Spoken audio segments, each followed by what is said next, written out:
Cześć Wam, kłania się Piotrek. Dzisiaj porozmawiamy sobie o klawiaturze XPG Summoner.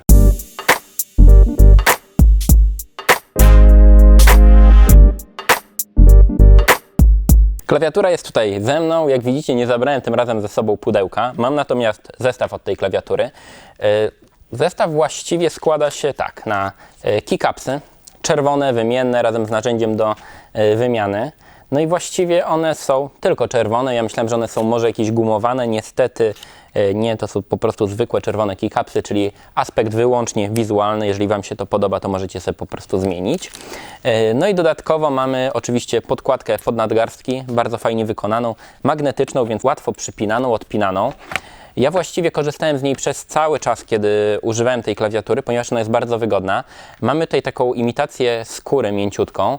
Bardzo dobrą imitację skóry, w sensie ja naprawdę miałem wrażenie, jakbym trzymał na podkładce skórzanej nadgarstki, więc nie jest to tani plastik.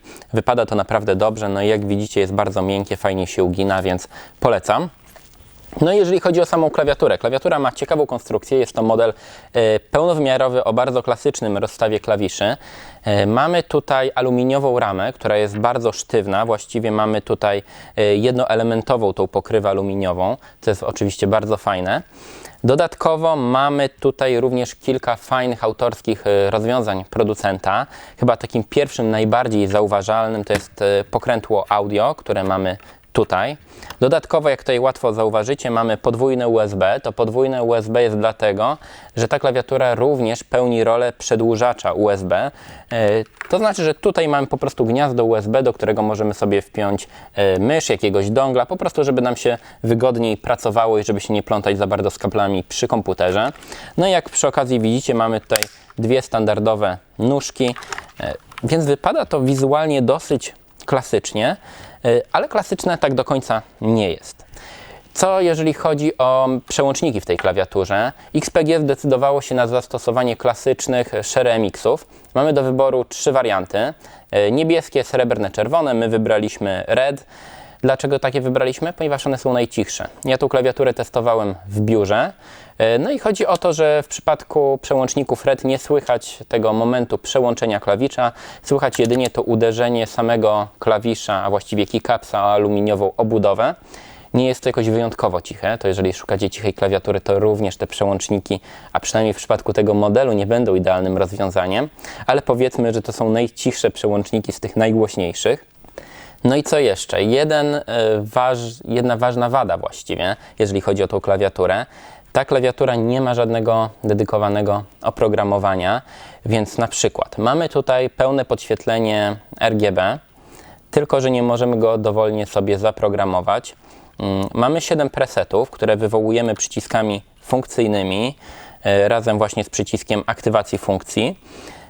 No i właściwie mamy tutaj oczywiście możliwe różnego rodzaju animacje, tęcze, jakieś rozbłyski, różne kolory podświetlenia. Możemy również podświetlenie oczywiście wyłączyć, ale nie zaprogramujemy sobie tego w pełni jak chcemy. Dodatkowo ta klawiatura pozwala nam również na programowanie makr, ale ponownie nie mamy do tego oprogramowania, więc programowanie odbywa się za pomocą przycisku wywoływania funkcji i altu, a następnie przycisków odpowiednich funkcyjnych i kombinacji klawiszy. No i mamy tutaj jeszcze pod przyciskiem F6 Gaming Mode, właściwie prosta funkcja, która nam wyłącznie podświetla przyciski, które najczęściej używamy w grach, no i blokuje nam przycisk Windows, żebyśmy się nie wyrzucili niechcący do pulpitu. Więc tyle, jeżeli chodzi o możliwości programowania tej klawiatury. Jednak brak oprogramowania w tym wypadku jest uzasadniony jedną ważną cechą. To jest klawiatura, która jest dosyć tania, przynajmniej jak na klasę zastosowanych przełączników, materiałów. Tą klawiaturę kupicie za mniej niż 500 zł, dokładnie ja ją znalazłem za 499. Przypuszczam, że ta cena jeszcze z biegiem czasu będzie sobie spadać, więc obserwujcie oczywiście. W moim odczuciu klawiatura jest naprawdę solidnie wykonanym modelem.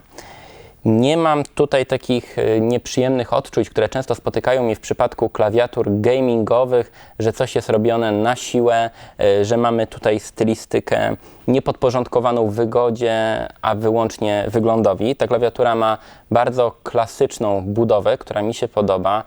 Mam wrażenie, że podobną drogą od pewnego czasu idzie Razer, więc bardzo stonowana stylistyka i bardzo fajne możliwości. Oczywiście, jeżeli chcecie z niej sobie zrobić coś bardziej gamingowego i szalonego, stosujecie sobie te czerwone keycapsy. Przez ten czas użytkowania nie miałem z tą klawiaturą żadnych problemów.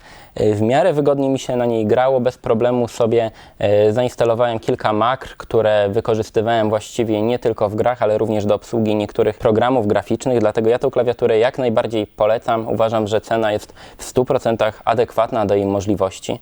No i właściwie to jest wszystko, co mogę w tej chwili Wam odpowiedzieć o tej klawiaturze, także dziękuję Wam za oglądanie. Jeżeli wpadły Wam do głowy jakieś pytania, piszcie, zostawiajcie w komentarzach. Oczywiście ta klawiatura będzie jeszcze przez jakiś czas u nas, więc bez problemu będziemy mogli coś dla Was sprawdzić, coś Wam dopowiedzieć. Jeżeli nagranie okazało się przydatne, zostawcie mi również łapkę, żebym wiedział, że się podobało. No i jeżeli chcecie oglądać więcej takich nagrań, to oczywiście subskrybujcie nasz kanał, klikajcie dzwoneczki, żeby przychodziły Wam powiadomienia. Ja tymczasem dziękuję Wam za oglądanie i do zobaczenia w kolejnych materiałach. Cześć!